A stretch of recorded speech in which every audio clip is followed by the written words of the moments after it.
Death-At-Sunset, Chapter 2, The Unruly Hunt. I set off at dusk, the redwood glow seeping through every broken limb like a wound that wouldn't close. I'd hoped for solitude, but instead I trailed two prisoners, a chatty changeling named Tab and a hulking minotaur clutching a frost axe. I marched behind them, dagger at the ready, keeping their backs in sight. Every flicker of green light made me itch to melt into shadow.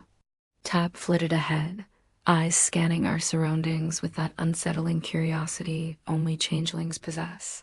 I said nothing. Words were precious in the dark, and I refused to feed his chatter or give him a reason to target me. We reached a battered gate manned by two low-born male Sun Elf guards. Their surprise at seeing a lone Drow nearly cracked my amusement. I drew my dagger semi-threateningly, the steel catching the eerie glow. When one guard finally recognized me, he waved us through with the lazy confidence of those who've never known true fear. Inside the village's heart, the green light pulsed stronger. I scanned for Sunny Lightpurse, the merchant who held the key to the dragon's lair.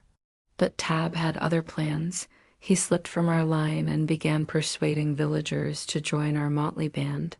I barked a warning over rising voices, but the changeling smiled and shifted into a more appealing form.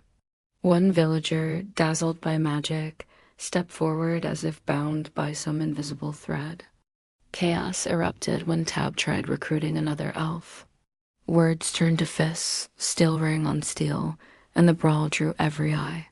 I watched, perched on a stump, smothering a laugh as the guard from the gate hesitated at the edge of the fray. Then Tab wove magic again. 3 goblins materialized in a swirl of shadow and piss-poor scents. They mobbed the village fool, pocketing his coin, while Tab healed the bruised villager and swayed him to our cause. I rose, shaking my head at Tab's cunning. The minotaur stood dutifully at his side, annoyance flickering behind his horned brow. Yet this trick confirmed my suspicion. The changeling was more than mere prisoner. He might well be the root of the forest's corruption.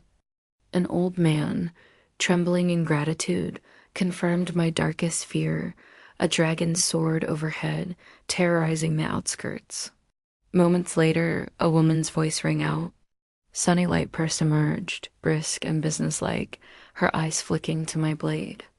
I approached her, cold greeting on my lips. We bartered swiftly, some gold for high-quality daggers and directions. Tab bounded back like a child discovering toys, dumping a heap of stolen gold at her feet. Purchasing her expensive items, the Sun Elves either returned the coins or proved too dim to hold on to them. With coins sealed and daggers in hand, Sunny led us to a hidden gate carved into a fallen redwood. Beyond it lay the lair of Death-At-Sunset's heir. I stared at that gate, breath catching in my throat. The hunt had truly begun.